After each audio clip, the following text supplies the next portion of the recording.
Hello, everybody. It's Margaret. Welcome to my channel, Texas Gal Treasures. And today we got merch talk. We're going to hang out and talk merch stuff. And if you haven't watched before, we used to do a weekly show called Merch Talk with me and Nick and Jeff and Chris and Joe, who are not here today. Well, y'all introduce yourselves and then we'll dive into stuff. It's hard. Sorry. The longer beard goes first. Longer beard goes first. All right. That would be make you big. Can I make you big? No, never mind. I'm not going to try. Go ahead. I'm Jeff. I do pods, merch, Teespring, Redbubble. I sell my own products on eBay, Amazon, my own website, and I do a tiny bit of reselling. And like everyone here, it's time to revisit pods and beef them up again. There goes my camera. That's my desk. That's my desk there. It's the ghost children jumping in. Right. Joe's in the house. So yeah, let's go on over to the shorter beard, Margaret. Oh wow. Hey, what's up, everybody? This is Nick Eden. I am a YouTuber, also run a podcast called Morning Cup of Merch, formerly the 4554 podcast. I sell on merch by Amazon, Etsy, Redbubble, TeePublic, Teespring, and almost everything else that has a T in its name. And I am glad to be back with the Merch Talk crew. Yes. Woo-hoo! And you guys maybe know me. I'm Margaret. This is my channel. I wanted to do this because I've been watching. If you don't follow these guys on Instagram, do that. Cost Frog is Jeff and Nick is at Nick Eden, right? I'll drop the Instagram. I put our other links down below, but I'll put our Instagram ones. But I was watching some of Nick's because you're doing a series right now. It's what's it called? 30-day challenge to Q4. Yeah, it's the Q4 30-day challenge. So every day I'll be dropping a video with just a quick update on the things that I'm doing about Q4 and just getting prepared. And really it's Q4 and Q1, but every day it's just a challenge to kind of keep everybody and myself accountable. I really do it to keep myself accountable and just you guys just get a peek into my crazy head. Are we not already in Q4 though? Are we? No, we're not. You're dreaming we're in October already. Right. I thought Q4 started. I'm sorry. I thought Q4 started in September for some reason. Last 3 months. So is that on YouTube or Rumble or what? This one is on Instagram. So Instagram at Nick Eden. It's like I said, every day of September we're gonna have a video, and it's like sometimes it's a minute, sometimes it's 3 minutes. You guys know I'm used to doing the shorter vids, so it just made a little bit more sense. My engagement is a little bit more up for content like that on Instagram, so I was just gonna keep it there. And be like accountability partners. If I follow you or not, Nick _. I don't think you do. Oh, I'm sorry. It got me thinking because I've been kind of lax on my print-on-demand stuff. I probably haven't uploaded anything in almost 6 months, maybe more. And even then, it was just a few things. But I thought this would be a good time to come on because I know I have some friends that are trying to get started with it. And that way, if friends are wanting to start, or like I've been so out of it, I'm sure things have changed. I need to double check that I'm still doing things the right way because everything changes all the time, right? Yeah. Speaking of that, I did thank you for getting me looking at it. And also I got an email from Printful. I found out I use a domain website for affiliate links to make them prettier and simple. And I found out my domain was not pointing to the website properly. And I don't know how long it's been that way, but I got that all fixed now. So all my affiliate links now work. So I don't know how much I lost on that. Probably a good chunk. Yeah. I had a friend message and just say, what is print on demand? So we're starting at that level. So what is print on demand? Usually you can do it yourself, but it's usually you're using a service to print a product when it's ordered rather than having to order a stock of 200 or 500 t-shirts or whatever and store them wherever. So you don't have, there's no there's no work on your part. That's the great part, is you just sell the product, and then whoever you're using prints it, ships it, and you get the money. Right. And a great thing about it is there are some websites that you can use that have their own organic traffic, like Amazon, like Etsy, like Redbubble, and then there are ones like Teespring, and if you do your own WooCommerce or Shopify site where you actually drive the traffic. So there's no one way to do print on demand, right? And I mean, even to a larger extent, if you wanted to be more involved with the work side of it, there are some people that would consider vinyl and heat press as being print on demand, which it is. As people buy it, then you make the shirt. The model that we primarily use, though, is that the sites that we partner with, the fulfillment companies we partner with, they handle all of that, and then we just focus on the design, the keywording, and the marketing of it. Yeah, I actually have a heat press in the cabinet. I finally put it down in the cabinet. It used to sit up here next to my plotter because I stopped using it. It's too much work. And I know people that do that.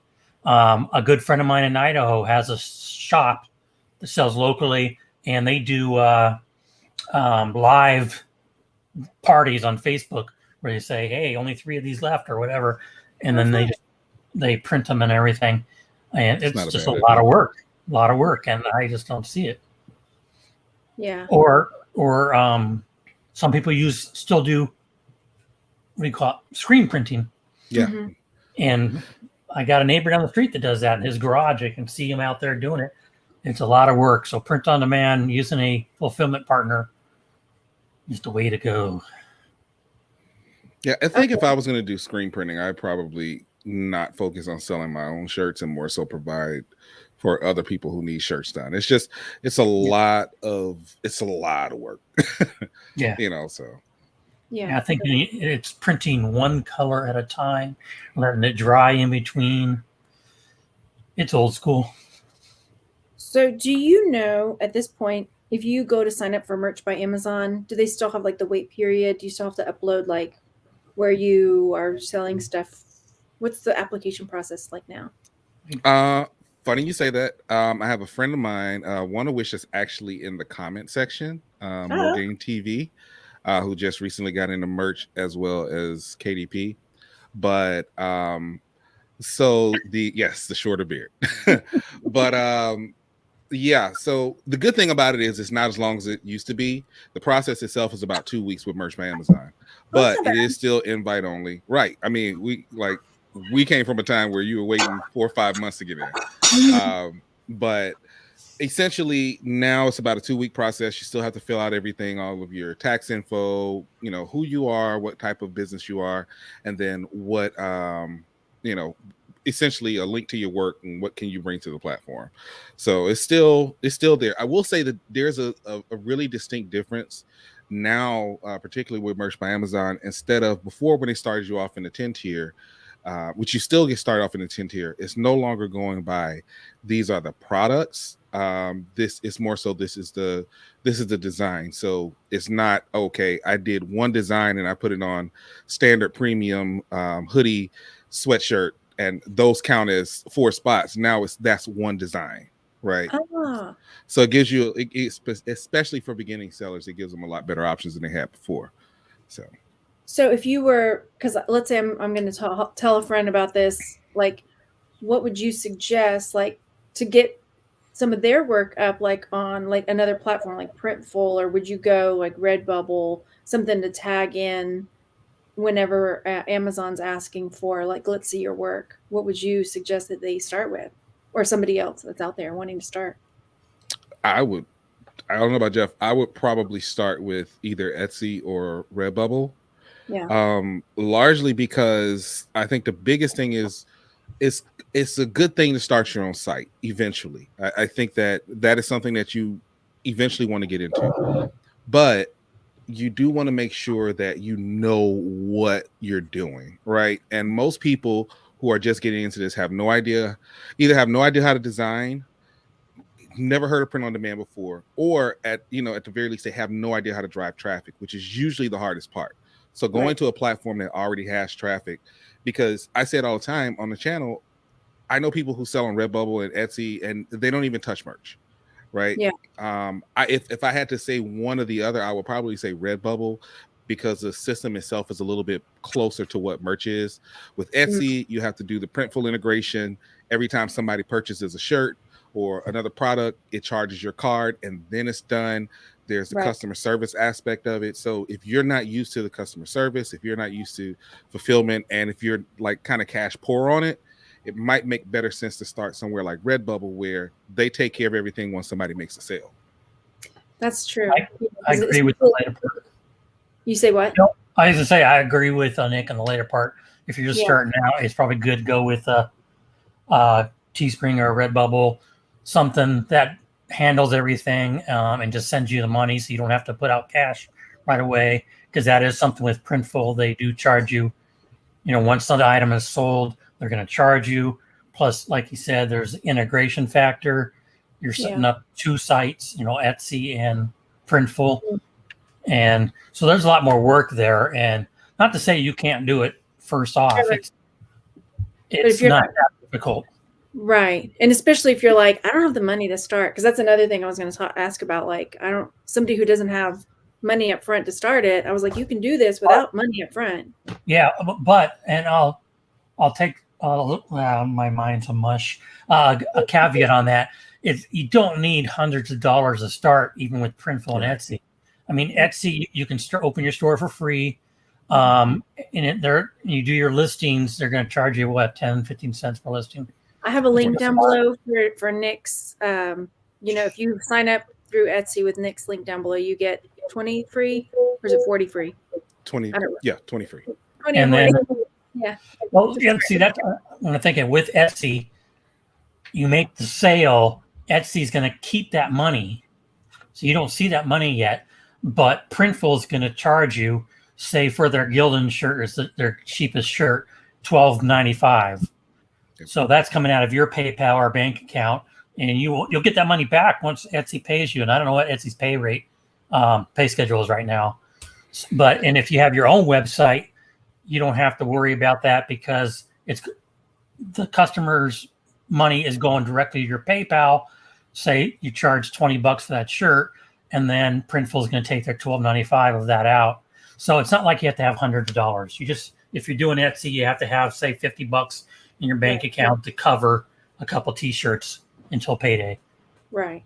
But if you don't have that, because I know some people are like, they don't even have that to start, then Redbubble would be the way. Because I didn't think about that, because I'm like, I just love Etsy and Printful, and I do better, like, as far as merch is number one, Amazon, that is, and then number two is my Etsy Printful, and then Redbubble's from there, as far as and while we're talking about Printful, Printful and eBay is the easiest integration, but Printful also integrates with Amazon. Printful Etsy is the easiest, but Printful also integrates with Amazon, which is a little bit more difficult because it just takes so long. And I remember your starting journey with that. Yeah, it's still taking hours. It seems. If I refresh, it's a little bit quicker, and it also integrates with eBay, which is really easy. You just got to make sure you have enough your listing cap, because each size and color variation is going to count as a listing. So one shirt can count as math. A lot of listings, we'll say 40 listings. So just make sure you have enough available. Yeah. But it does work. If you were going to start, like, you're really trying to gear up so you can get your application in for merch by Amazon, how many designs do you think you would put on your Redbubble shop? Or would you one design just on a bunch of stuff, or would you want to show a certain number of different designs? What would you recommend? I'm asking y'all for information today. I would personally have 10 to a dozen designs up. T-shirts. Unique designs. That's what they're looking for. Yeah, they're looking for a variety of design. You just put one up, it doesn't show you have a lot of products or potential. Cute. Finds of yesterday asked in the chat, do you need a sales tax number, or will the EIN work? Your EIN will work. That's totally fine. And also Redbubble does handle the returns.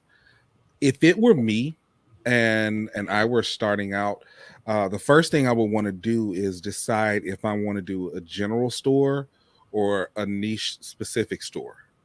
So if, like, let's say, because I always tell folks, start out with what you know. If you're really into gaming or something like that, I would probably start out, like Jeff said, with like 10 to 12 designs unique to that niche. There are benefits to having a niche store.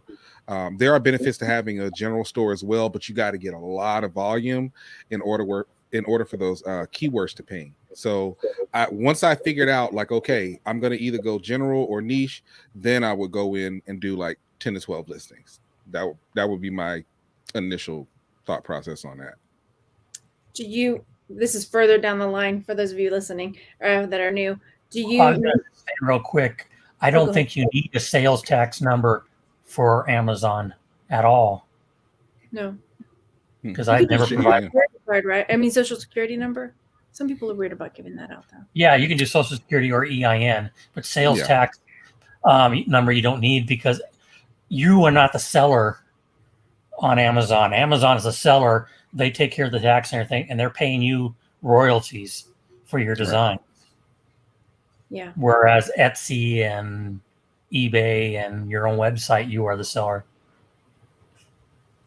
But eBay still, just to go further, eBay still handles the sales tax as well now. So you don't really have to worry about that for any platform but your own. Nice. And then that's a whole nother ballpark, whole nother discussion. Yeah. What do you want, Kit? I have one sale in that Printful eBay integration when it first started, and it was a piece of artwork, and I was so excited because I made like $60 off of it, and then I haven't sold anything since. Wow. It was just that anything else that came out of my eBay shop was just any stuff I was reselling, but no more print on demand stuff. I was like, dang, it was super easy. I got the money almost instantly. Like, yeah. I have like maybe a dozen shirts that I did way back when the first integration came out, and then when they did when they started upgrading the integration to make it actually work, those shirts now are not synced properly. They'll still sell, but when they get to Printful, it comes up saying it's nothing to sync to, so I have to go manually create the order, and I don't want to go redo the listing because it's got traffic and history now and sales, so it's a little bit of a pain in the ass. But yeah, I never set my eBay Printful up. I didn't mess with that. You need to. It was super easy. It is super easy, and it's another revenue stream, and you have all the designs, so you might as well do it if you want to create a new store. I just use my existing store. Do you worry about do you worry about do you have it under your name, or do you have it in a different store? Because my thought is, like, on Amazon, like, I have a few shirts under like the shop Texas Gal Treasures, but mostly I have different, brand names on them, because as a content creator, there can be people that are, maybe try to file a copyright claim on you just to try to mess with you. I mean, unfortunately, there are people that do stuff like that. Oh yeah, I've had one recently. So do you have it under your store, or do you have it under like another store where nobody knows that that's all my platforms are under my business name, Cosmic Frogs Vinyl, and I started off on eBay I started off on eBay as a photographer, so my username had photography in it, and then I became a reseller, so my store name was Cosmic Frogs Finds or whatever, based on reselling stuff. And I just this week went through and updated everything, so it's all one brand name everywhere. Because I've had people that want on eBay. For example, I make the wooden flags, and I had one guy come up and say, "I want to order a dozen of these," and then say, "Do you have an email address so we can talk better?" And I told him I can't do it. eBay won't let me do it, but you can search Google my name and contact me there. And so having everything in one brand name makes it easier for people to find me. That's true. For some of my larger brands, I have a separate destination for it, and I've seen before where it's helped. Particularly with one, I remember, and this was a couple of years ago. I had a Juneteenth shirt that was selling very well, and you know, with Amazon, when you go to click and it tells you when you'll receive the shirt by, I guess this guy, I saw this happen in the actual account. Like I saw when I got the sale, and then like it canceled like maybe like 30 minutes later or so.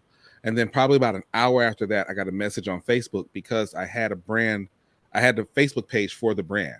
And the guy messaged me on Facebook and was like, "Hey, I just checked, and you know, it said that the shirt wouldn't arrive in time. I still want the shirt. Is there another way you can get it to me?" And so I was like, "Sure." You know, I have a friend here that has a heat press, and so I called her up. I was like, "How quickly can you get me the shirt?" And she was like, "I can have it this evening." He PayPal me the money. I actually ended up making more directly dealing with him than I did with, you know, if I would have been going through Amazon. And then she did the shirt that night. I paid her for it, got it sent out to him, and we were good to go. So, I mean, there are benefits to it, but in terms of my actual name, no. Other than like one of the brands, so like for my content creation stuff, or like my stuff on Teespring, you know, for stuff for the podcast. But outside of that, no, not really.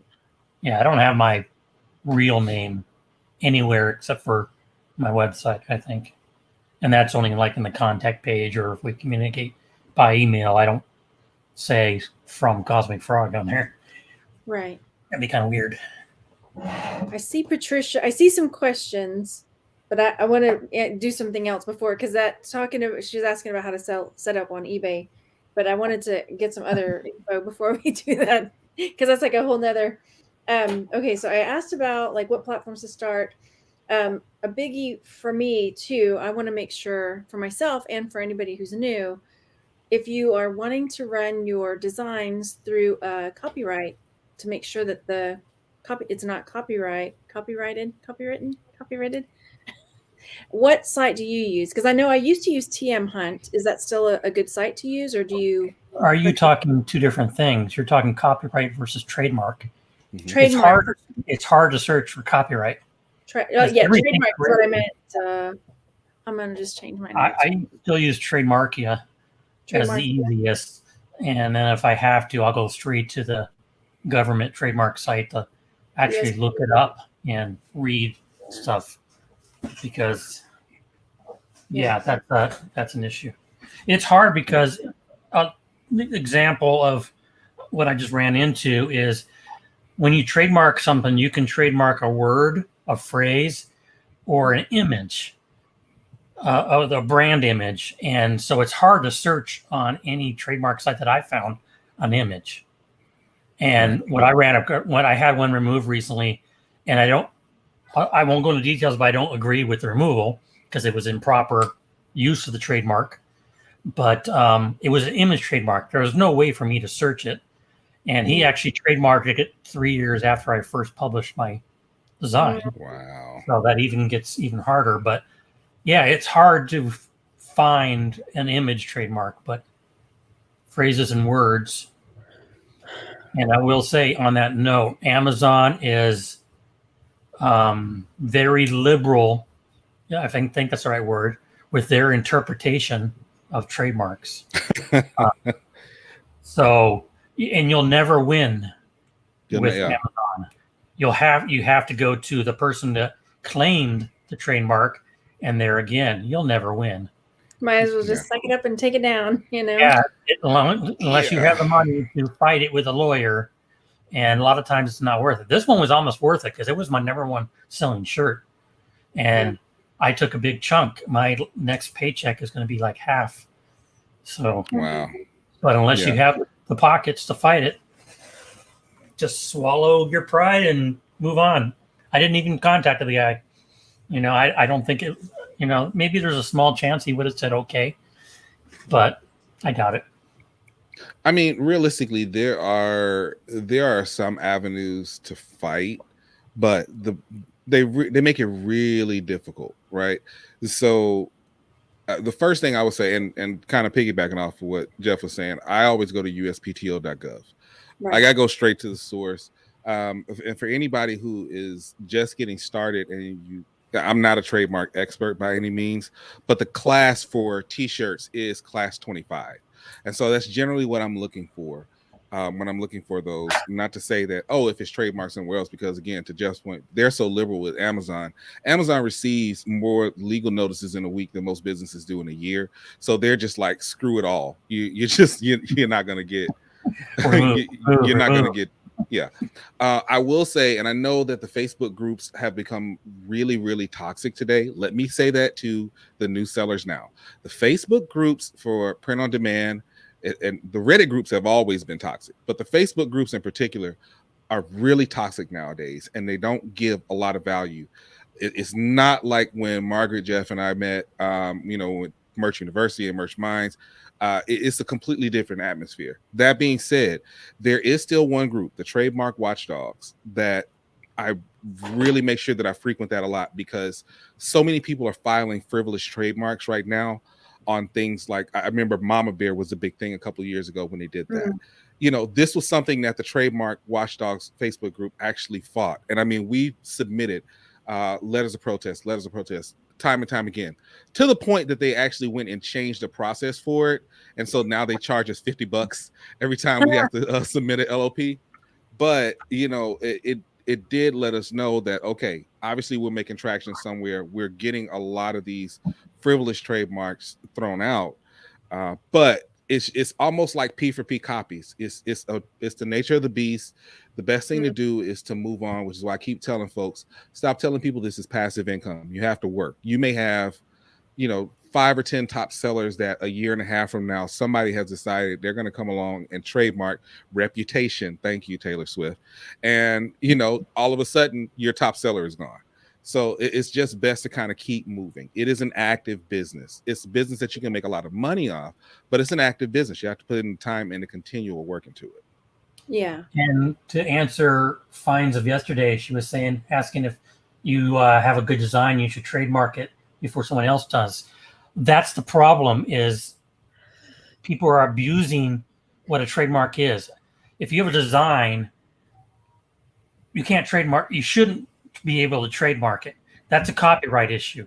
And once you design it, you automatically have the copyright, but it's best to register the trademark or that copyright with the government, so you have better fighting abilities and you can get more whatever. But what a trademark is, it was meant for protection of a brand, like Nike, Swish. That would be trademark, because they don't want you to do a swish and people confuse your swish with their brand. If your swish has something derogatory, they don't want that affect their company. But too many people right now are doing what you ask, saying, I'm going to trademark this design. And that's what happened to me with this shirt.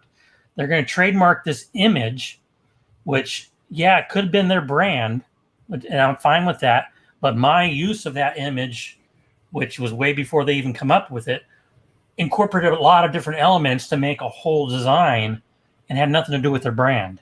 So you got to keep in mind copyright versus trademark. Yep. Yeah, and about the doesn't care. No. People will file a trademark notice on your design when it's not their brand. It's just, people are going on and trademarking phrases because they don't want other people to use that phrase. And they'll give you the notice if you use their phrase in a paragraph. It's just, there's nothing you can do. Yeah. And also to remember with that, I mean, you have to think we are selling largely on these platforms. These are global platforms. And so what may be a case for a US based law may not be the same in the UK and France and Germany and in Japan, which is why I say a lot of times with those P for P copies, like it never fails. At least once a month, one of my designs ends up on Alibaba or AliExpress. And what am I going to do? Issue a takedown to them? They don't care. It doesn't matter what it is as long as it's sold. I did t-shirts for my fraternity's reunion, and somebody put it up on their store like, oh yeah, brand new, and it's like, dude, nobody's gonna buy it from me. So and like you said, Germany and UK, and I assume I don't know about Japan and Spain and the other marketplaces, they have their own trademark entities. So this design that got removed from the US sites, I can still have it up on the other marketplaces because they have different trademarks. Mm. And for those of you who don't know, the P for P stands for pixel, meaning like they took his exact design down to the pixel and put it somewhere else. Yeah. Yeah. Yeah, Okay. we had that time a few years ago with Teespring, I think it was, and a couple others where people were just mass producing every person's design, and we'd spend days and weeks going to Teespring typing out these little copy wrapped letters to get them removed. I mean, they removed them, but it was a lot of work. You take one down and 5 more come up. Or pop you remember up, when yeah. Margaret actually called the site? Called the number. I was watching that a few weeks ago. I was like, she actually just picked up the phone and called the number. By the way, they didn't answer, for those of you wondering. It was funny though. You should put that clip on Instagram. That was hilarious. I'll have to yeah. I'll do that. Okay. Yeah, I'll do that later. It makes me laugh every time because it's just Joe's head shake. His disappointment kills me. Okay. Okay, so if you're new, here's another one, and you're not a designer, like you don't know Photoshop or Illustrator, what's the best place that you would suggest someone go to start designing and not have to worry about, like, is this an image I can use or things like that? Well, for images and stuff, there's places like Pixel Bay and what's it called? Free Pix? Free Pick. And the problem you still is, be careful. You still got to be careful. Yeah, you still got to be careful. I kind of prefer the safe route. So if I was going to go somewhere and get images, I would probably go to Creative Fabrica. It's just a little bit more trusted in terms of, like, Pixabay has done a really good job over the years of cleaning up some of the riffraff that was in there. But the other thing that I would suggest, especially if you're like not a seasoned designer or anything like that, you guys have seen before, I do all these quick tutorials with GoDaddy Studio. It used to be Over. It used to be the Over app, and now it was acquired by GoDaddy, and so it's GoDaddy Studio. And it's available on iPhone as well as Android. With the pro version of that, all of the pictures in their library can be used for commercial use. So all of the images, all of the fonts, those can all be used for commercial use. Right about now, I would say 80% of my designs I do with GoDaddy Studio. And then there's some stuff that I still will go in afterwards in Photoshop or Illustrator and do, but that's just because I've been using those tools for so long. Like, it's still kind of like, I can make it different, because obviously if I go in and I say I want to do an ice cream cone shirt, everybody else who has GoDaddy Studio has access to the exact same ice cream cone. So I just go in and do a couple of things that are a little different. But fundamentally, if you're just getting started, I mean, it's a quick drag and drop type, Make merch is another one. I miss your make merch videos, Margaret. So yeah, I mean, but that's the good thing about it. I mean, and a lot of people, they don't like to do the pro version of things. I say it like this: to me, it's worth the peace of mind paying the $99 a year for GoDaddy Studio to just go ahead and do it.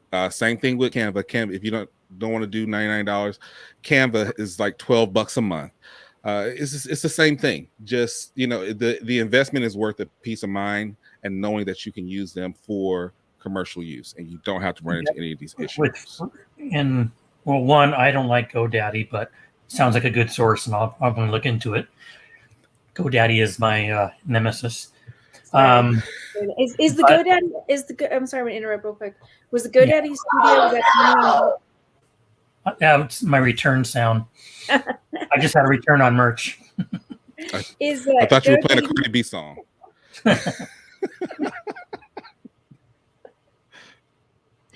Okay, one more time. Okay. GoDaddy Studio, is that one $99 like straight out? Is that what you're saying? I think monthly, if I'm not mistaken.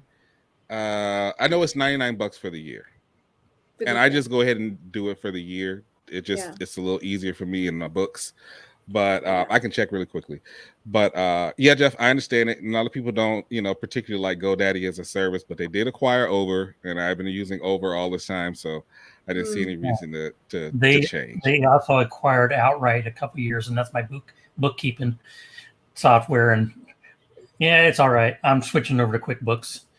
But I was going to say on the cost, Free Pick is a good source. But if you're doing the free pick, you're supposed to attribute the artist on anything you use. But if you pay used to be $9.99 a month. I don't know what it is now. You don't have to have attribution. You don't have to attribute to the artist, and you get their premium images as well, which I'd say their site is now 75% premium, and the 25% is the free stuff. And the premium is really good. They have artists that work for the website and churn out stuff daily, and it's I've liked Free Pick, and I need to start up paying them again. But on that note, I stopped paying them. A good source for people starting off that really don't know how to design is purchasing designs. I do that a lot now. I just purchased. You got to be careful when you purchase design because it's up there for everybody.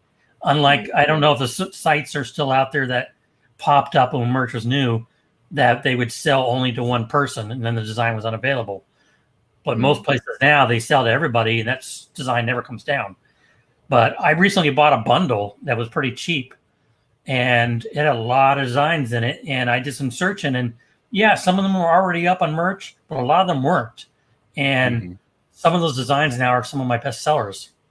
And that being said, too, like, go on. I was gonna say the problem is other people can still probably put those same designs up on merch after you. And I never tried, so I don't know if you can have them taken down.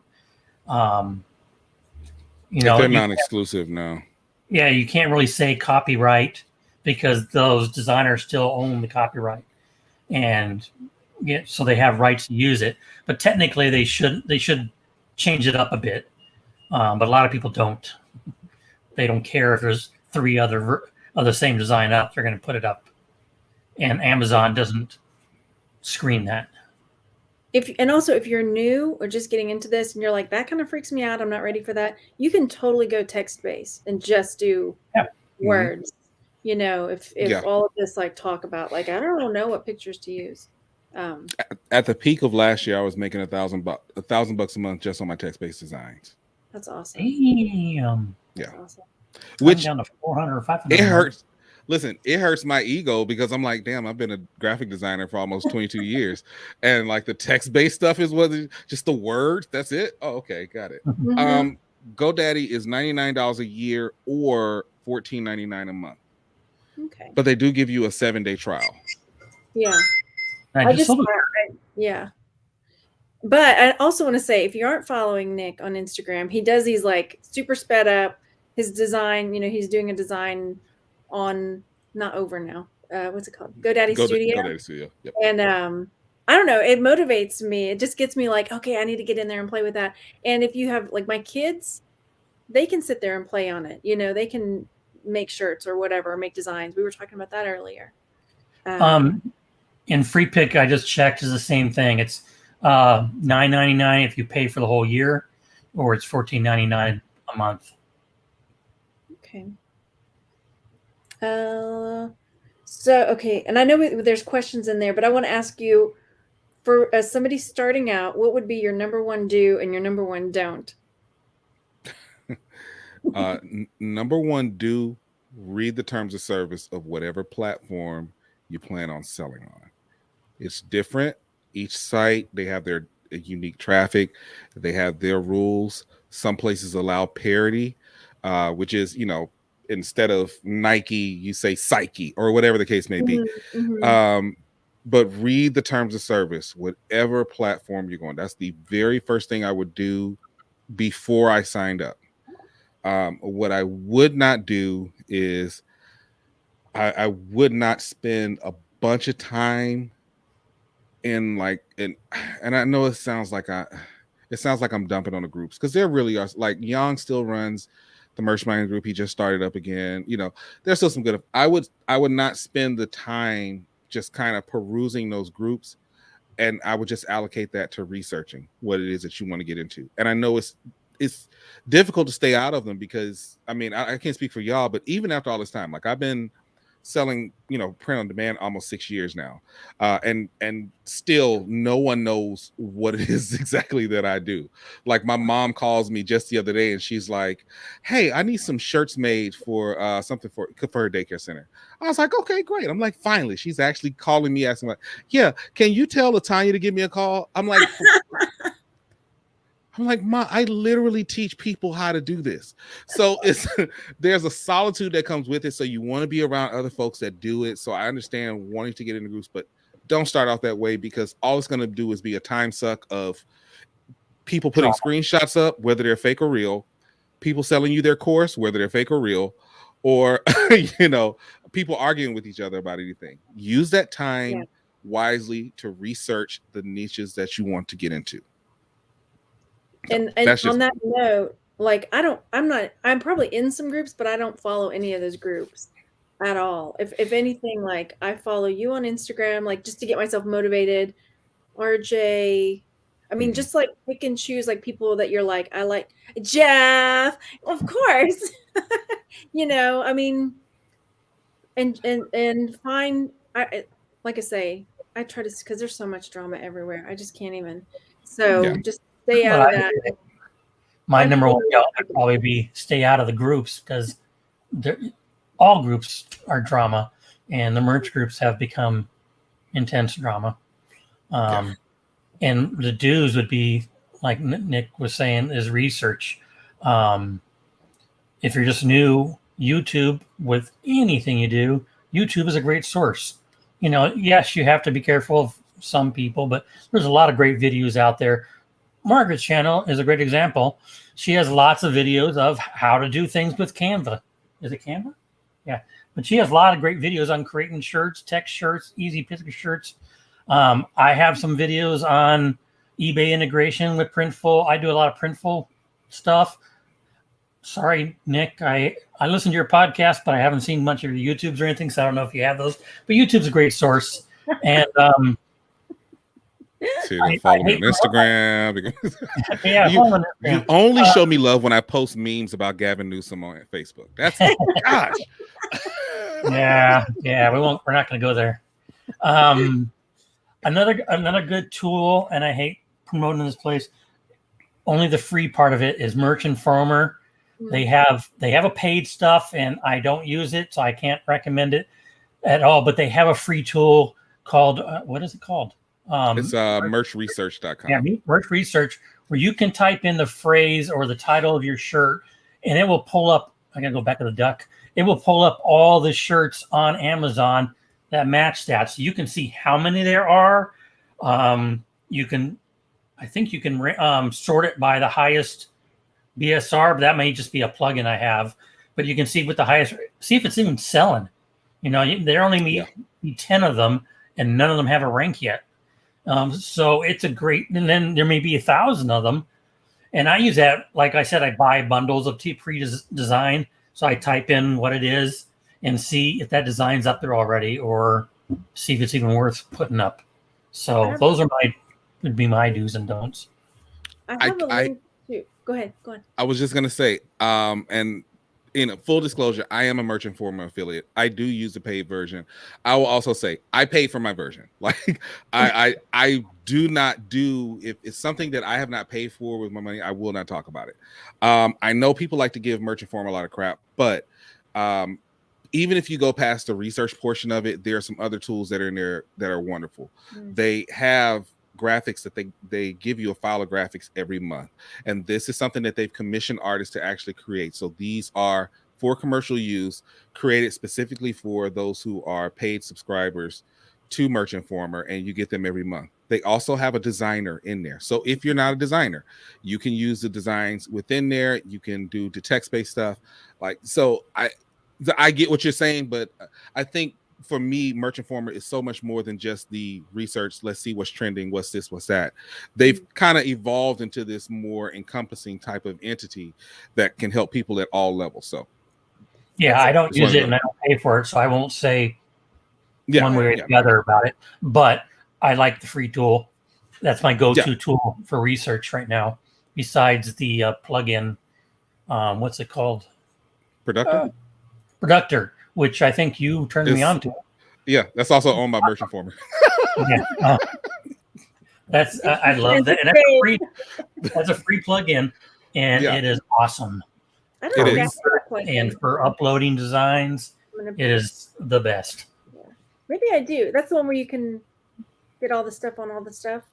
Yep, you can paste, you can translate, you can resize it. I love their translator. That alone has made me so much money in the past year since the last time we talked, and you turned me on to that, because you can bring up your design and say, I want to do it in all the marketplaces. You just go down afterwards and copy paste your description and titles, and then click the translate tools in each marketplace. And that helps sell your products. And I've sold a lot of my old designs on all these marketplaces. Wait, it does more than just merch? Does it send it to other platforms too? No, it only does merch, but it does all the marketplaces, all Spain, Japan. And that's what you got to be careful of too, because I go through and I just do them all. And a phrase that may be perfect in English on the US, they say, oh, we can't put that on a used shirt, so it gets rejected. In France is big, has been my nemesis on that. You know, it's perfect in English or here. But France I've stayed away from used sizes so much lately, just for that. I just turn off used sizes now. I don't care about the small people anymore. Like, they can go to my website. I have a link for Merchant Former down below because I'm one of their affiliates as well. And that's what I was going to say, that they have the designer like in that. Yeah. Another place, if you're not a designer, that you can go in. And speaking of not a designer, you can use services like Fiverr. You have to find the right one, because a lot of them you'll get crap. But I think there's a video called My Fiverr Nightmare that was like trying to get this one designer to make a couple, because with my flags, I do a lot of military logos, and people just send me a photo of it, and I need a vector file, an SVG or AI, and I'm not, the Illustrator has that quick trace tool, but it doesn't work on photos and stuff like that. And I was using a Fiverr person for a while, and for a while they were okay, but then I don't know what happened. I started getting crap from them. So I found a good old US graphic artist. Sorry, I didn't come to you, Nick, but she converts them for me for $20. If you can beat her, Nick, you can get my business. I will say this. Until this year, I was 100% against Fiverr. And that's just because of my background as a graphic designer. I felt like it devalued the skill set, because some of the things on there now that they're doing for $50, $100 was stuff that I was able to charge $500, $600 for 10, 15 years ago. So, but this year, I actually became a believer. I was actually thinking about this the other day, about doing a video on how to, properly search for someone on Fiverr to do that type of work. I found an illustrator in Italy. If you all have seen my morning cup of merch illustration, the one that's of me, then Marty, she's amazing. She's in Italy. She did those for me in a day. Wow. As a matter of fact, if you click on Morgaine TV's comment, she also did Morgaine's illustration that's in her profile picture. She's amazing. She's quick. She took a picture of it, and she just 24 hours later had the final product. So there's a way that you can find, there are good people, good content creators that are on Fiverr. You just got to filter through a lot of the crap, but it's worth it. I've used it for descriptions for my YouTube channel. I've used it for a lot this year, way more than I thought I would. But I'll have to get that link from you later. So I think I asked you. I think you sent it to me a while back because I asked. I want to cartoon myself. You want a cartoon of yourself? I need a. I mean, I just have my frog image, but I should probably get a couple myself for my Instagram, and that's where I lack right now is Instagram. I mean, I'm a spurter, you know. Thank you. Money, please. $5. But yeah, I lack the discipline to keep up with Instagram, keep up with YouTube. Whenever I do a new product on eBay and my website, for my website at least, I do post on Twitter and Pinterest and Facebook, my Facebook page. That's automatic. But I need to be more out there on Instagram and Twitter as a person rather than just posting links all the time. Yeah. Somebody was asking about if they should get an Instagram account, and yes, I would say yes. It's a good business tool. One thing I do like, I don't think it works with eBay or Amazon, but it works if you have your own website. You can, and if you post a product image or have an image with a product in it, you can link it to the product on your website so people can click and go there. Same thing with Pinterest, I think. I think on my Etsy, like I have a the link tree up in the top of my Instagram account, and in that link tree you can put a bunch of different links, and I have one that shoots to my Etsy store. I don't know if I have it going to both my Etsy stores. Link tree on my Instagram, but yeah, that's a good. Oh, I absolutely do. Yeah, it's been a lifesaver. I really didn't understand how integral it was until I started using Clubhouse, but yeah, I adore Linktree. I had to stop Clubhouse. I couldn't keep up with everything. I gotta take my Twitch stream out. Here's a question. Eric Rosner asks, any keyword secrets or just keyword tips? Like if you're new, like how would you? I struggle with that too. I just describe the shirt or describe the design. I know Nick does more keyword research than everybody probably does it more than I do. I really don't research keywords. I just describe my product. You know, I try to research. Keyword secrets. I can't say that they're secrets. So that's the thing about it. It's a pretty simple process. I think the biggest issue is you can have a great listing, you can have a great design. If there's either no interest for it or there's too much interest for it, then you won't be able to break through, right? Mm-hmm. So I think the problem is everybody goes through and they say, okay, I want to make a Christmas shirt. So they make a Christmas shirt as opposed to like really niching down with it. If there's a secret, the secret is to find the portion that is still somewhat in demand and that you can niche down and think about that seller that cannot find the shirt that they particularly want, right? I'll give you one, and we are adults here. One set of folks who seemingly cannot ever find an abundance of things for them are people in the swinger community. I've talked to folks and they said, look, they want this. And I would say this, if you're going to, let's cross promote. No, I'm not a swinger. I see the look in your eyes, Joe. No, I'm not a swinger. I'm not coming to you. I wanted to make sure I heard you correctly. Yes, the swinger community. Seriously.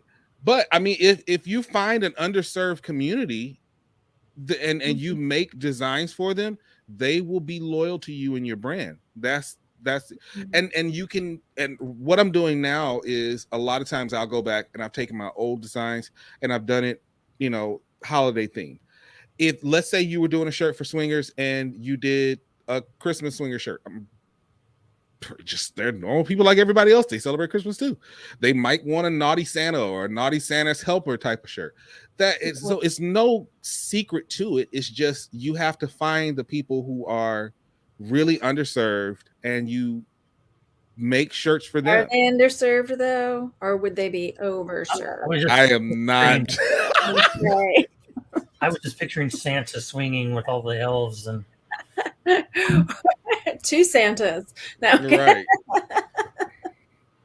You can go far with that. I was about to Now ask you. Dasher, now Dancer, now Brittany, now Whitney, Oh, and that's everybody not swinging. That's bestiality. So let's not go there.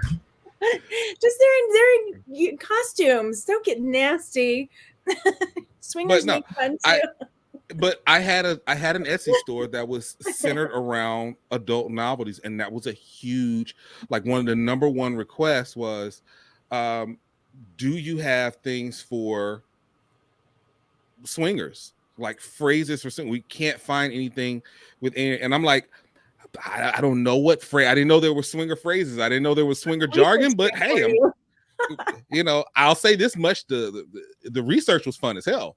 But your wife's like, Nick, what are you looking up, honey? But no, seriously, it's just about finding that underserved niche and really do it. I say the same thing about obscure holidays. Like, if you think about it, prior to the protests and everything last year, nobody was, and I noticed this with how my money's dropped. Nobody was thinking about Juneteenth 2 years ago.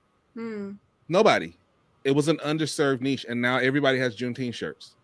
Nobody was thinking about Kwanzaa. I didn't know what it was. Exactly. It's not taught in schools, so I didn't know what it was until you posted stuff about it last year, and then I did some research. Exactly. There are literally 15 holidays on December 1st. Somebody's buying stuff for that. Flat earthers are, I don't agree with them worth anything, but flat earthers, I'll take the money. Like, so it can be anything. That's a cool little tool. I haven't really used it, but in Productor, one of the tabs on your dashboard is upcoming holidays and stuff. And it just lists all those out. I think it needs to be, and I haven't looked at it, it may do this, but it needs to be a little bit more, more forward looking rather than just it's coming up next week. So you can take that tool and go to Google and research it yourself, upcoming holidays in December. So that's a good thing. I know you do a lot of niches, Nick, and you're really successful at that. And I'm more of a throw everything on the wall and see what sells type thing. And like I said, I brought a bundle, and the bundle had 10 different categories, if you want to call them niches. And I just started throwing things up there. And the biggest seller is religious shirts. Christianity and Buddhism are my biggest, they're not my biggest sellers, but niches wise, I have a lot of religious shirts out that sell well. So for a new person, when you talk about niche down, I know what you mean, but like if you were going to explain it to somebody who is new, like I have no idea what you're talking about, what would you say? So if I had, let's say it was Christmas, and I only say that because we're like, go on. I said because we're about 90 days out. So I would say if I wanted to design for Christmas, okay, we've got Christmas. We know that's going to give us over 50,000 results on Amazon. Okay, so where and how can I break through? This is how you niche down. I've got Christmas right here. Now I got to think about the things that people like to do for Christmas. You got ugly Christmas sweater parties. Okay, that's one. Ugly Christmas sweater is trademark. Please don't use it. That's another one of those frivolous trademark types of things. But niching down one, ugly Christmas sweater parties, or Christmas for dog lovers. So, fur baby Christmas. That's another way of niching down. If you want to niche down even more, fur baby pug Christmas shirt. Then you want to niche down even more. Fur baby pug puppy Christmas. So now you've gone from Christmas to ugly sweaters to fur babies to fur baby puppies, and now you can create an ugly sweater style fur baby pug Christmas shirt, and you've niched down so much that you've gone from 50,000 maybe down to about under 1,000. It's possible. Dogs are pretty popular, so it might be a little bit more. There are people who are, let's say they're, I don't know, marijuana smokers. Cool. Now it's, Christmas. Now you got, Christmas marijuana smokers. Santa with marijuana. So now you may have an illustration done where Santa is literally high in the sky. That's what I mean by niching down. And so you just want to whittle away as much of the general niche that's selling as much as possible, so that you can kind of dig deep into the person that has a specific interest, but they still want to do something. They still want a shirt that's in that kind of realm. Identifying for themselves, right?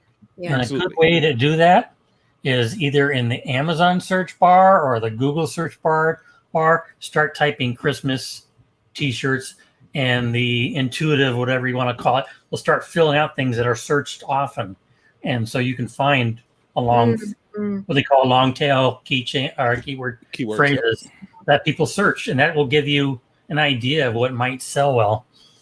And I personally love doing mashups. I mean, that's one thing I miss doing, because it was so fun just to make the designs. They may not be, some of them are not the best sellers, but they're so fun to make. So when they do sell, I'm like, there's my people, you know. Yeah, my Easter pickle. My pickle Santa. Pickle Santa. I had an ice cream cat. It was an ice cream cone shirt. I called him Herbert. Yeah. And I was like, this is the most morbid stuff I've ever seen in my life, but it sells. Like, you know, you never know what people like. Literally, it is so funny, because every time I see a sale, I'm like, who is buying this stuff? But just at random, I did a cat, an astronaut cat, taking a selfie in space riding a whale. And 8 people have bought this thing so far, and I have no clue. Send me a link. I'll buy one. I'll send you the link. It's just the craziest thing, because I'm like, how did you even find it? One, because I didn't think I did the best job of the keywords, because I thought it was like it's all over the place. But I was just messing around with Over at the time, now GoDaddy Studio, and I was like, okay, well, let's just see how crazy I can get with this. And people actually bought it. I was like, you got to be kidding me. Yeah, and then just taking like. There's one that, you know, it's like patriotic. Let's say I'm going to do a patriotic shirt, but I want to do a patriotic teacher's probably really overdone. Patriotic, you know, garbage man. Patriotic, you know, any. Do what? I was just about to say garbage man. Because I'm pretty sure they don't have a lot of shirt for garbage man. Yeah. So just trying to think about like anything like that. You know, put a flag on it. I stink, so America doesn't. And there you go. You got a patriotic garbage man shirt. I actually might do that. That's a really good idea. See Jeff. I like the patriotic theme. I have a lot of shirts up there, but in today's climate, you need to be careful with what you do. Yeah. I'll just leave it at that. Please do not use someone who is not like you can use. Politicians are fair game because they're public officials. As long as they're in office, you can use them. When they're no longer in office, you cannot. But you can't take a picture from from Getty Images and do it. You don't own that picture. You can't take that politician's official logo. But I will say, when it comes to things like, you know, obviously for the last 4 years, we've seen the Trump shirts have been ridiculously successful for people. You know, the Biden shirts, whether you're for or against them, ridiculously successful for people. But I think the problem is, and that goes back to the question about niching down, is everybody just kind of stops there. Well, of course, you're going to run into a few dozen, thousand, you know, of Biden shirts. But what about your governor? What about your mayor? What about your state representative? What about your senator? What about your House representative? Soon to be ex-governor. When's that recall again? Active campaign that's going on in California. Oh, you're talking about yours, not mine. Yeah. No, we can only hope for yours. We'll leave it alone. We'll leave it alone. I can't talk. I live in Mississippi. My governor's. And also, anyway. You said official logos of the politicians. You got to be careful of parodies of those logos. If it looks anything like the official, I know Amazon will flag it. Personal experience. Yeah. And when, for example, whenever the primaries were going on for the election before, you know, the last election, I had shirts up for how many Democratic candidates were there? 23 Democratic candidates, and I made money off all 23. Yeah, I put a shirt up for every one of them, and every now and then it's still like I still get a shirt sale from one or the other, you know, here and there. Yeah, I'm of one political leaning, and I put T-shirts up for both, and I get complaints sometime from the other side, or from my side saying, why are you selling products for the other side? I'd say, well, no matter what my affiliation is, I'm a capitalist first. And if they sell, I'm going to make the money. Yeah, exactly. Both So, sides. I mean, it's up to you if you want to, support one side only. Yeah.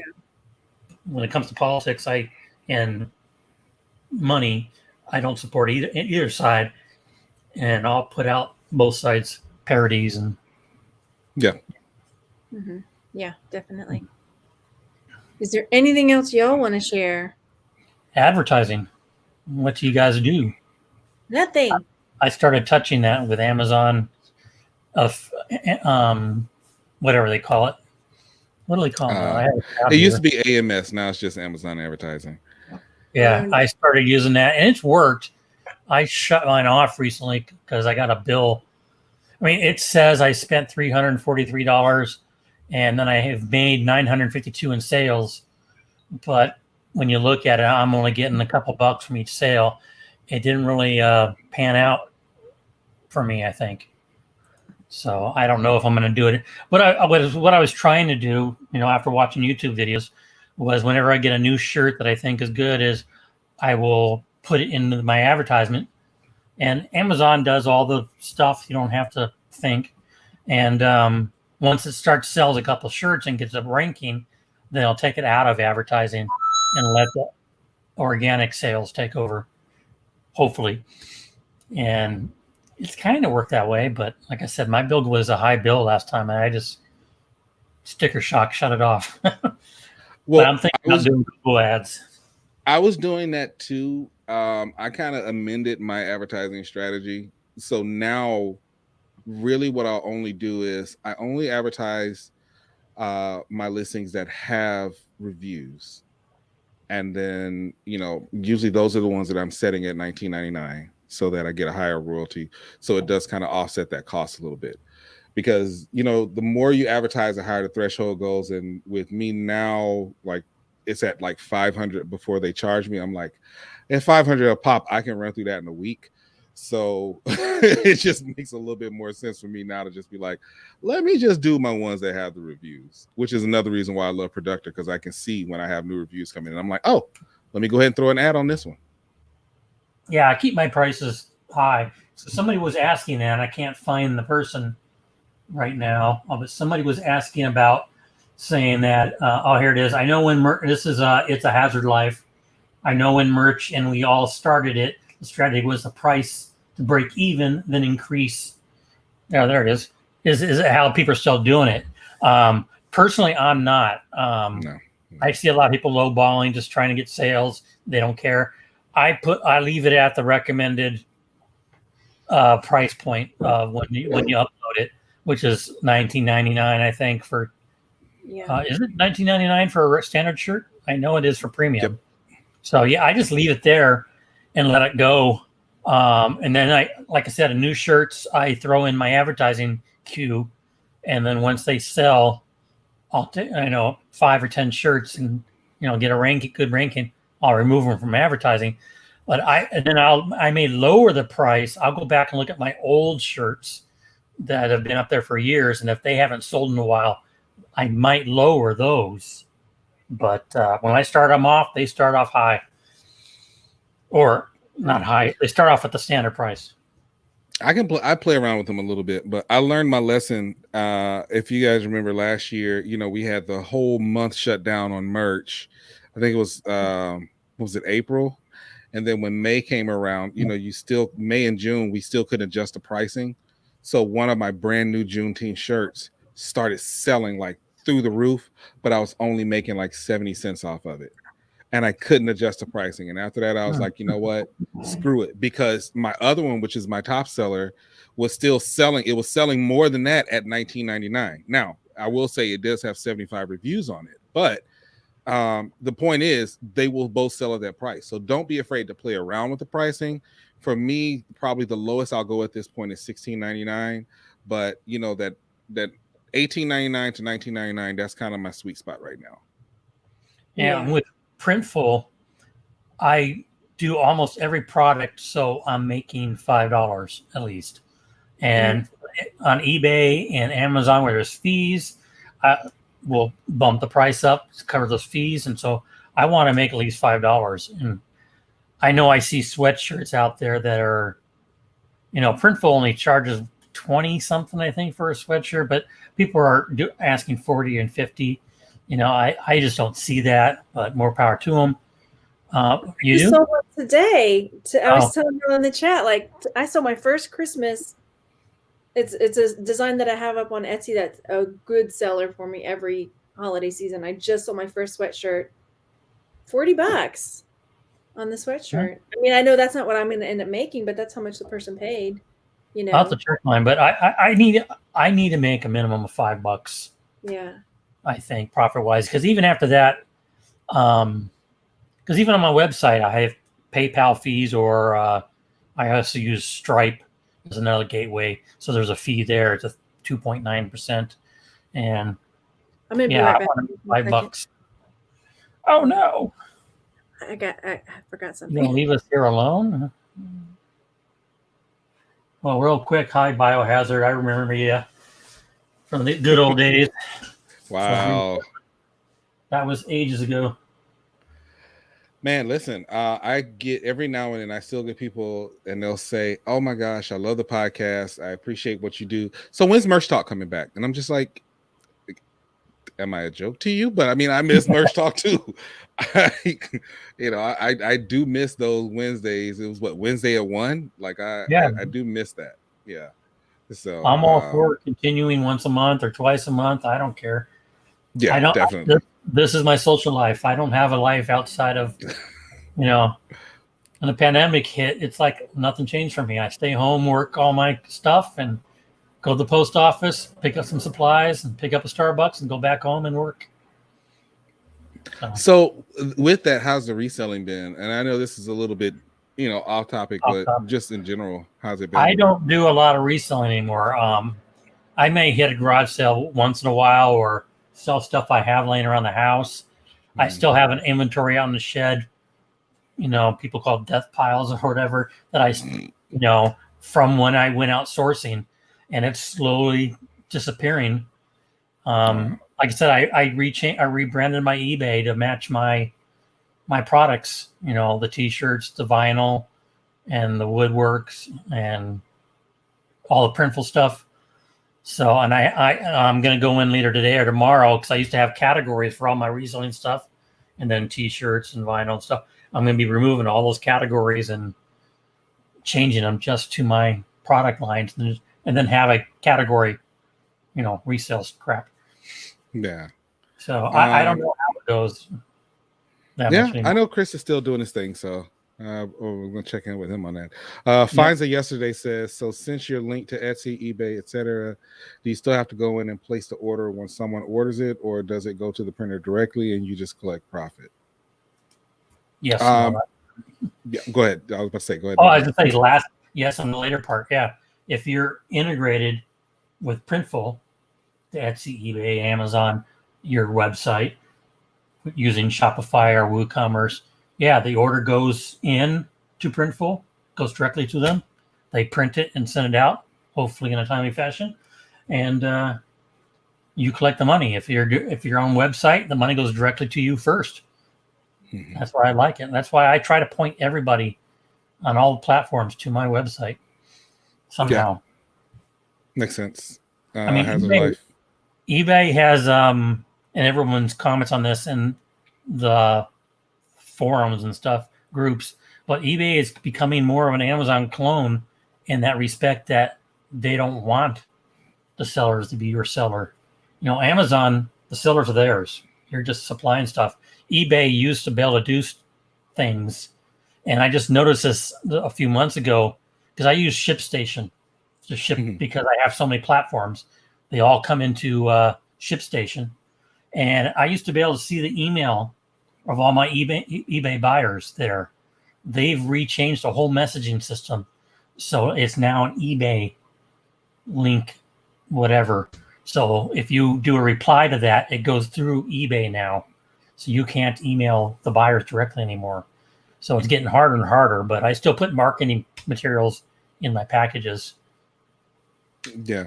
Teespring actually did the same thing. You remember on Teespring in the old system, you used to be able to have, you get the unfiltered access to your customer, name, email address, the whole nine. You can't even message them anymore. Mm-hmm. I was like, wow, I didn't realize that until the other day. And I was like, oh, wow, that's kind of crazy. But I mean, I get it. I'm pretty sure there may be some security issues with some of that stuff, but even still, it's, I don't know. Yeah, it's hard to with platforms like Amazon, things that are fulfilled by them. It's hard to, if you have a website, because I want returning customers. I'd rather them return to my website than the platforms, just because I don't have all the fees there. I make more money on my website. With Printful, you can, and I don't think it's cost effective, but you can send marketing materials to Printful and they will put it in the packages for you. So your Etsy sales or eBay sales through Printful, you can get your marketing materials in there and kind of get them hopefully back to your website. So I have not done that with Printful because it costs. There's a fee associated with that, and to me, to recover that cost will take away from my profits from the t-shirts. At $5, and I don't know if I want to do that. Nah, that makes sense. Middle-aged crazy said, I'm trying to find my place to work from home. Do you recommend start establishing myself on Instagram? I rarely get on it, not sure how to use it. I think that Instagram is a great platform, but I also think that you should be looking for the platform that is best for you. There are some people who completely thrive on Facebook, some that still thrive on Twitter, Instagram.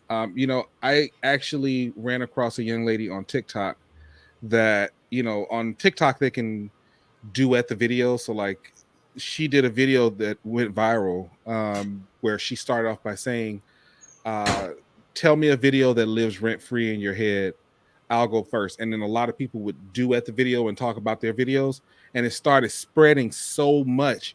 And she was smart enough to say, you know what, let me capitalize on this. And so she opened a, I want to say it was a spreadshirt shop with a shirt that said rent free. And it's been selling, it's been doing well. So it's really just about your level of comfortability and where you want to move. If you're comfortable with Facebook, then dig into Facebook, find a way to monetize it, whether or not it be a group, a Facebook page, whatever the case may be. Again, Instagram is great, and Instagram just happens to be working a bit for me right now, but whichever platform that you feel comfortable with, that you get the most engagement with, then dig into that a little bit more. Yeah, I think if you're starting off, Instagram and all these others, they're social sites. It's more of a marketing tool. So I personally think you need to start first of, like you said, on a Redbubble or a Printful to Etsy or something, or if your own website, if you want to go that way, and then use Instagram. Start wearing your t-shirts on there, posting a product. It's that type of thing. Like I mentioned earlier, there's it's a shop in Idaho, and they started off as a little coffee shop and started making t-shirts and putting them up. And she now brings in products, jeans, dresses, shirts, and they have a website and they have this little coffee shop storefront, but they have a great Facebook group. There's it's 3 or 4 ladies, and every other day they have a party, which is basically a live like this on Facebook on their group, where they model the shirts and stuff and say, this is available right now for this on sale price. Just mark number 115 sold in the comments and it's yours. And they do very well doing it. So and you can do that on Instagram. I don't know how long the videos can be on Instagram, but you can do stuff like that on all these platforms, TikTok, to show your products. But you have to have products first. So that's where you're starting off. I think you need to get 12 products put up and then start buy the samples and start showing them. Yeah. Yeah. Somebody else, Morgan was talking about Pinterest. Yeah. I post everything to Pinterest, and I have Google Analytics up on my second monitor here, watching my website, and it has a live view, so I see people coming to my website real time, and it tells me where they came from. So I see people coming to my website from Pinterest all the time, and from Facebook. I haven't seen any from Instagram, but yeah, Pinterest is a great tool. And again, get the business. Instagram and Pinterest, get a business account, because both of those you can link to your products, at least if you have a website. I don't know if it works with Etsy or something like that. I think Pinterest does. We'll link to I believe Pinterest and Etsy do, I think. Yeah. But yeah, there's somebody on my website right now that's in San Francisco area. Hold on. I gotta go one more time. Hang on one second. What I was going to mention, because you're a big Teespring person, or used to be. I haven't visited Teespring in ages. I just went there the other day and saw, hey, I got $37. But they have grown quite a bit. And I saw they have new bucket hats. So I just made a bucket hat today. And they have grown, and it looks pretty good. I'm going to spend some time on that. We haven't talked about that, and that was supposed to be part of the I can't find the duck again. There's a duck. What this show is about, but restarting things and gearing back up for the holidays. And I'm going to spend some time on Teespring the next couple of weeks and beefing up my catalog there. I think that with first they're now rebranded as just Spring. Yeah, sorry. So I'm still a big Spring guy. I've kind of refocused. I don't necessarily put a lot of stuff in there for like their boosted network like I used to. Most of the things that I put on to Spring now are stuff that's based around my content. So my Morning Cup of Merch shirts, my Press to Go button shirts, support Black content creators. Those are the things that I put on there now. Spring just they know who they are, they know who their audience is, and they know that their organic traffic sucks, and rather than trying to build that up, they just want to make themselves a resource to content creators. So I know a bunch of comedians, a bunch of different musical artists, all of these different folks who run their stores through Spring. That's the domain goes there, and that's what they do. And so knowing that they have that type of audience now and what type of exposure it is, because I think what really got them going was the YouTube merch shelf. That's and when they when they saw what was coming in from that, they were like, look, we just want to make sure that we do. And they're actually now getting ready to launch the same thing with TikTok creators, where they'll have their own merch shelf as well. So they know the audience that they serve now. So they stepped it up in terms of quality. I ordered a sample the other day, and it's just the packaging for the sample. I was like, wow, this is crazy. But at this point, I would say in the last month or so, just from content creators that I support, I've purchased at least 8 or 9 products from Spring. So she's back. There's one right there. When you get to Margaret's level, you can sell T-shirts on your YouTube channel that come from Teespring or Spring. And that's my goal in life, is to be like Margaret. I can't get my finger out. What is it? 10,000 subscribers? I think so. I don't have 100,000. So the 36 people out there that are watching, and one of those is me. So the 35 other people, please go subscribe. I need like 8,000 more or 6,000 more. And I know I need to get more content up there to support that. But yeah, that is my goal in life. I have to start making t-shirts for my brand. That's another reason why I want to get a caricature of me done. So I'll send you that link. But Redbubble, same thing. Those are two, Spring and Redbubble. Those are two sites that I years ago just uploaded a bunch of stuff and walked away. And every once in a while, I get a paycheck from them. And I went to Redbubble, during the pandemic, and they were, they had masks, and Printful has masks now too. And I started doing a lot of masks, and I did pretty well. It's kind of gone away now, but I'm still selling a couple here or there. But Redbubble's got a lot of new products, and it's trying to get my old designs on the new stuff. I hate to say it like this, but the pandemic saved Redbubble's business model. Because going into 2020, they were, I think the last numbers I saw, that they had they were at a $4 million loss. But because they were one of the only PLD spots that had masks readily available and ready to go, it went through the roof, and people bought other products while they were there. Redbubble was already great at retargeting people, and then by the end of 2020, they were at a $40 million profit. Yeah, amazing. Yeah, they were like you said, the first one to have masks. And as soon as I saw that, I started jumping on it. I didn't jump on it. I should have jumped harder on it. I know I only put a couple dozen sites. Thank you, Margaret. A couple dozen designs up there, but some of them sold. And with Printful, I have them on my website and eBay, and some of those sold. So yeah, it's good to revisit platforms if you have stuff up on there. And yeah, a lot of new products. Let me click on my Redbubble, and I don't sell a lot on those. I sell more on Redbubble than Spring, and I like that because they automatically send me my money. I don't have to request a distribution. I have to log in again. But yeah, they have a lot of cool stuff.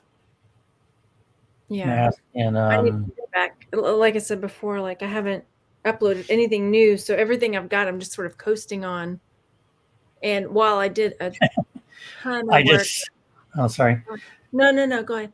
I was just saying, I just went to Redbubble and looking at their masks, and I see one of the designs from that bundle I bought, which I loaded too. I was looking to see if it was my name. No, it's not my name, but it's the same design. That's the problem you run into. And here it is on a t-shirt too. So yeah, but the stickers and even Printful has come up with a lot of new designs. Where's their product catalog? Lately, every time I go there, they got something new. It's not showing me. They got new hats, towels, notebooks. I started taking all my KDP cover designs and putting them on notebooks on my website and on eBay, because I already have them done for the covers. Bean bags. They have bean bags now. All over print. Chairs? Beanbag chairs all over print. Wow. So my mind is still blown that I sold a shower curtain. I couldn't. I still couldn't believe that. So Wait, I could get morning cup of merch on my shower curtain. Yeah, probably, but I didn't make a morning cup of merch. get Nick's cartoon picture there, watching you shower. Right. Yeah, no, I'm kidding. That'd be wrong, but yeah. Somebody's watching me. One of the biggest, what's the right word, trends right now is sublimation out there for the all the home crafters. And I was about to get into it, but then I thought, I don't need storage of I don't need another printer. I don't need another press, and I don't need another cupboard full of tumblers that aren't going to sell. I already have those. But Printful started off with their water bottle so that you could have them sublimate it. I'm waiting for them to come out with tumbler, because there's a lot of designs out there. And I will bring this up. You were talking about ways people start. There's a website called Design Bundles, I think it is. The Design Bundles. Let me double check. And it's full of artwork. Yeah, designbundles.net. And I think I've heard them before. They do fonts and a lot of artwork, and they do a lot of bundles for Oh, sales. yeah. You can get 10 to 20 different products in a bundle that will save you hundreds of dollars. And most of their stuff, they started off, their stuff was only for the home crafter. You can only use commercial license if you made the product yourself. That commercial license was included in the price. And I hated it because we're all pod people here. Mm-hmm. And they had it explicitly in their license there, no pod. You cannot use merch. You cannot use Printful. They have a pod license. Not on everything, but you can look at it and it will say their pod license. And it's usually an extra $5 or $10. And then you can use it on pod. And not everyone has jumped on that yet. So I hate to say it because I do it. But you 37 people watching now can jump on that.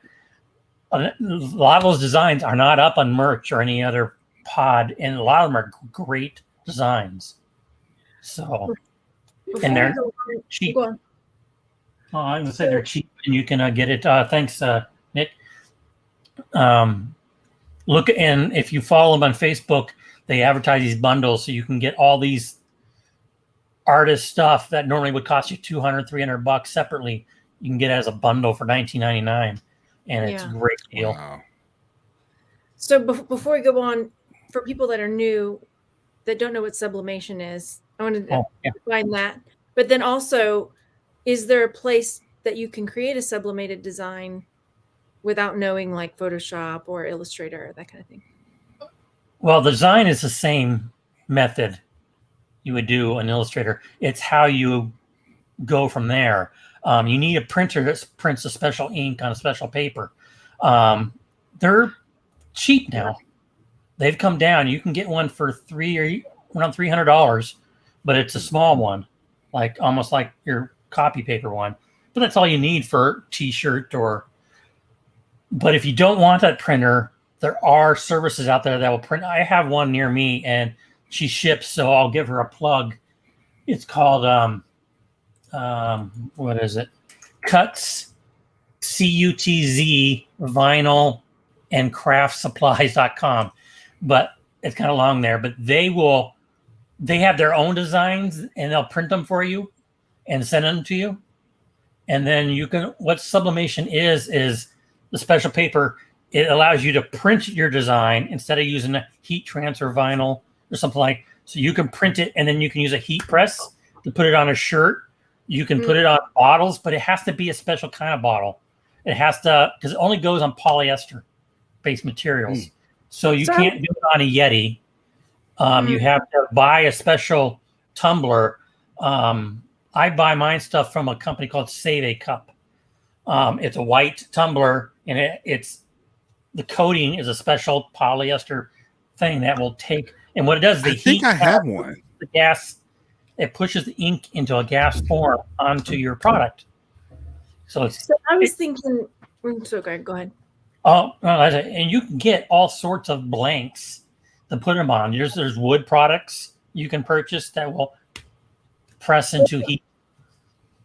What I meant more was like on Printful, Redbubble, where you can make a sublimated. Let's say I want to have a bag that's got sublimation. You know, where it's got the. Am I thinking of the wrong word? Where it's like printed all over the design. That's all over print. Sublimation is the process of taking your print on and print it on a special paper with the inks, and then like for a tumbler, you wrap it around, and then you can actually use an oven to heat it up, and that process, oven or a lot of people use little toaster ovens. They put it in there, 400 degrees for a few minutes, and you take it out. Careful, it's hot. And then after it cools off, just take the paper off, and your design is now on the product. I think that's what this is. Different. My question was, if I wanted to do an all-over print, which I thought was called sublimation, if I wanted to do like an all-over print shirt, like say that they have on Printful or Redbubble, it probably is. They're probably using a sublimation process on that. Yeah, onto the fabric before the repeating pattern is basically what I'm after. Like, how would I? You know what I mean? You have to do that in Illustrator. You can do it in Illustrator. I don't know how to do Illustrator. I know how to do it, but if I didn't know how to do it, you could also do it in Canva. Okay. You could also do it in Canva, in kind of the same way that people will do pop socket designs. You can do it that way as well. You just have to make sure that when you're going in, like for instance, some of the full sublimation dresses on Printful, you can just kind of go in and look and see the different panels. And you're just designing according to them. And it's I have to give a shout out because she is in the audience. Morgaine TV on Instagram. She just, for her brand, she just did shoes. Like they're like the full sublimation, like the all over print shoes. And I mean it looks amazing, right? Do they have them on Printful? No, she used Interest Print was who she used, which was new, and I was like, I don't know, because every time you turn up there's a new fulfillment service. But no, she used them, and I thought that was interesting. So when I went to the website and I started looking through them, I was like, wow, they have a lot of the same things. They have the full sublimation skater dresses, the more fitted dresses, a lot of those things like that. So the simplest one that you can use would be Canva to do so. Okay. Yes, your shoes are extra cool. I'm like, I got some funky shoes. That sounds awesome. Yeah, sublimation is just the process of putting your design on the product. Right. And the price has come down with the printers now that all your DIYers and people that want to sell them on Etsy, whatever, are doing them. And like I said, I was about to jump on the train, but if you go to that designbundles.net, Tumblrs are the big thing right now with the DIYers. But Tumblr, let me see if I have one real quick. There's so much room in his office. This would be this Tumblr, the size, but for sublimation, it'd be white and it's coated with a special polyester coating. And when they do is take the design and wrap it all the way around the paper and stick it in the oven. Or if they now are starting to make attachments to your heat press, they have a clamp that will do it. And that's, I saw a couple of people are selling those. That's a big thing right now. And if you look at design bundles, you'll see a lot of Tumblr designs on there. I mean, a lot, and they're cool. I want some for myself, and I want to sell them, but I don't want to do the work. So I'm waiting for Printful to start these. Yeah, Printful right now has this design, and so your design will go that high. You'll still have the white up here, so you can do an all over, and it's a sublimation process, but it will go wrap all around. So I loaded one to my website and one to eBay. Nothing's happened. I just need time. I might start putting more designs up, but you just got, when you do it for these on Printful, you got to remember it's only going to be this part. So if you buy it on Design Bundles, it's made for the 20-ounce tumblers, and you can probably adapt it to make it work in that section. I'm on designbundles.net right now, salivating. Oh, you're looking at a lot of designs. That's right. And they have a service. They have a premium service that you pay a monthly fee that you'll get stars or whatever that you can use towards premium only products that you can only buy if you're a member of that monthly service, which I'm debating doing that monthly service, because if I start doing more, if I have time to do more pod stuff. Right now I'm spending a lot of time in my workshop and in here doing my other stuff. That's why my pod has been neglected.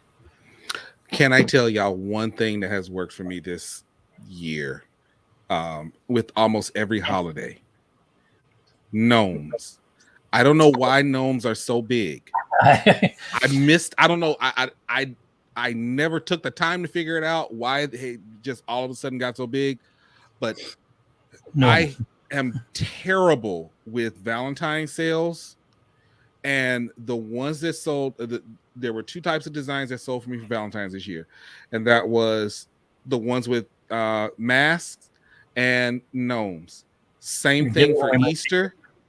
Same thing. Sorry, that's the one thing I got. It's a cheat sheet. I don't know why, but So, and I use design bundles for that. There's hundreds and thousands of gnomes on there. Well, damn.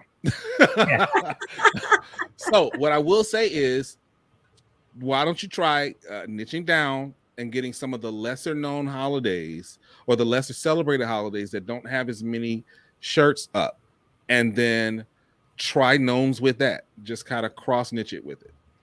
Can you import onto the GoDaddy, the studio, images or designs that you've got to work with? Oh, absolutely. Anytime I purchase any type of designs or any type of different illustrations, I just put it onto my Google Drive, download it to my phone, and then it's right there. Like this is why my phone is almost full and I've got 256 gigs. But yeah, I absolutely do that. And you just attach it like any other picture and it's good to go.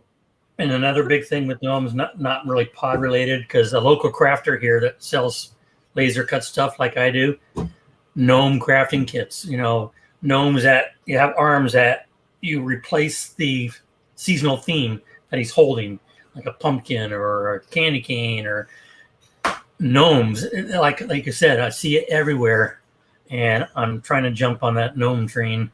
People have spent too much time at home smoking weed during this pandemic, is all I gotta say. Hey, so, I'm right. Gnomes with weed. Sitting on their back patio, seeing gnomes. Right. Yeah. Gnomes with weed. There it is. That's the 2022 niche. You heard it here first. But just the point I was trying to get out there was pods is not just t-shirts. Right. Even with Redbubble Spring and especially at Printful, they're coming out with new products every day to put your designs on.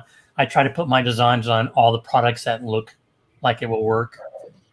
I just did that. The design I had was for leggings. It was just middle fingers, all little fists with middle fingers all over the leggings. I had that already, the design. So when I saw Spring had bucket hats, I had to throw it on a bucket hat today. And that's fun. It fit. Yeah. So all the designs work. You bring up a really good point on that, Jeff, because I was reading a study. I talked about it a little earlier in the year. One of the sites that is kind of on folks' watch list, ironically, is Cafe Press. And still around? Because they're one of the only ones out there right now offering print on demand license plates, which you can see the demand for those has started to go up a bit. And I remember, like, I don't know about it now, but I remember, yeah. No, like the place. Like if you are like, obviously if you're like somewhere in New York, you have to have your actual license plate on both the front and the back. For the states where you gotta have it on both sides. Got it. So but like in Mississippi, you don't. In Georgia, you don't. Alabama, you don't. A lot of states you don't. And so people will have a personalized license plate on the front, and then whatever their issued license plate is on the back. When I was a kid, everybody was going and getting the air sprayed ones. Like they go to the mall and they get an air spray, and now a lot of people are getting the print on demand one. So I was like, okay, I have not touched Cafe Press since like 2005. So let me let me just keep my eye on it and just throw a few up there and just see how it works out. There's another site for me. I haven't touched that site. I used it for my photography days, doing calendars and stuff, which I'm really sad that Redbubble got rid of their calendars, because that was a big seller for me every December. But yeah, I'm going to have to go back and look at Cafe Press now. Are those air spray things coming back? Because a girlfriend of mine was asking about making shirts. Like they were going to have some girls' weekend, and they all wanted to have matching shirts. And she was like, they wanted to have all of the, she's like, nice looking, like air sprayed shirts. I was like, 1, do they make nice looking ones? 2, I have no idea where you would get that nowadays. But they were. I think I know merch and even Print will give you a warning if they detect a gradient, like an airbrush gradients. They give you a warning because they don't always print out very well. I haven't had any complaints on the ones I have up, but they do give you a warning on the gradients. Yeah. I wonder if It's that's kind of hit or coming back. miss. Yeah, Yeah. it depends on what it actually is. I would, if you have money, I'd get a sample before you actually publish it to make sure. Because, like Nick said, it's a hit and miss. Some will look good, some won't, and it may be up to the different printers. Maybe Amazon's look bad and Printful's look fine. They may use different machines. Or the particular product. I had three samples come in from Printful, all the same logo, 3 different colors. I was like, oh, okay, well, Yeah, it could be the color of the background shirt, or it could be actually the product brand itself, a Bella Canvas versus a Gildan. I've heard things like that. Somebody was saying back to sublimation printing that some of the Bella canvases don't work well with sublimation. So you gotta make sure it has a high percentage, or at least 50-50 percentage of polyester for sublimation if you're going to do it yourself. Gotcha. Somebody asked that question about t-shirts recommended for it. You just has to have a percentage of polyester. The higher percentage, the better. Yeah. Well, that's a big thing right now. We've got a long time. Almost 2 hours. That was 2 hours. That's crazy. Do y'all have anything else y'all want to throw out there before we wrap it up? Just start. Yeah. I say it all the time. Press the go button. This is an amazing opportunity. Whether it's Amazon, whether it's Etsy, I know people who still make a ton of money on Zazzle. The opportunity is there. You just have to take it. Research. Build out a niche. I'm involved in a lot of different niches right now, but even I'm starting to shrink down on it a bit. Just get in, see what works for you, and whatever's working, keep doing it. Yeah. Just keep doing it. If you see stuff selling, like I hardly ever go in and look at mine. I was looking to see what sold today so I could see what's been selling lately and just kind of make more of the same, kind of like that, if I was really going to work at it. Yeah. I thought I had a sale today. They hit refresh. Sometimes producer needs a refresh. There it is. One sale, one return. One sale, one return. Oh. Yeah. So it leaves me a profit of $1.28 today. Well, at least it's a profit. Usually, if I have one of those days, it's like negative $2.36. Like, you mother. Yeah, it's just like I said, with the loss of that one design, I'm at last month was $467 compared to $700 the month before. And it's definitely one of those, you get out of it what you put into it, for sure. I'm really glad that before I started homeschooling my kids, I would bust my tail every day trying to get. Remember, you could do like 400 designs a day before we and you had to do each separate one. And I would sit for hours and just upload. And it's really paid off in these months when I don't have that kind of time, that I can still get some profit off of that, So it's really been. Now I don't count on it, because I don't budget it in, because it can, 1 month it could be 600, the next month it's 200, but it's always something, right? Well, I count it into my, I don't budget, but I count it into my monthly income, that I have a goal that I have an Excel sheet where I put every marketplace, and I need to have $150 a day in sales or more. And it even turns yellow or red, as it goes down. And I count that in, but I agree with you. You get it, what you put into it. So you need to start. And we're all in the same boat. I just let everything float out there without putting anything into it. And I'm still making money, but like when Nick turned me on to Producer last time we spoke, and I realized I can upload to all these different marketplaces with one single or a couple clicks. I went through and I spent each evening doing a couple up to my limit. That was back when I had an upload limit of 100 or 200, whatever it was. Right. And I would max out every single night. And in turn, sales picked up. I started getting sales from all the different marketplaces, France, Japan, and all that. So and I haven't done anything since that period, you know, and things have slowed down. And Redbubble and Spring, I haven't touched. I really don't know what to do with those except for load products. I don't really know how to increase sales there. Yeah, I need to do a podcast on that, Nick, so I can watch it and listen to it on my walks. And I need that spreadsheet. Especially since I started doing merch stores for other groups. I need that spreadsheet, man. Like, you sell that thing. Yeah. I used to do that. I had a spreadsheet for eBay inventory and tracks all my eBay and Amazon sales and inventory and everything like that. I still have it up on my website, my multiple streams website that sells for $15, and I still get sales from that. So yeah, I probably should. It's just a small tracking sheet, and I have the data going back 3 years. I can go back and see what I made each month. You know, not precisely, but you know, ballpark. Yeah. You know, all the sales. I just go every morning. I go to each platform and copy the sales from the previous day into the spreadsheet. And a couple other ones I can mention out there: Bonanza.com and TrueGether.com. They link to your eBay. So, I mean, they have paid ones that help you with Google Store and all that. But the free version syncs to your eBay. So anything you load up to eBay through Printful goes to those platforms as well. So it's a passive source of income. And I don't get a lot. I get a few sales on each month, but it's money.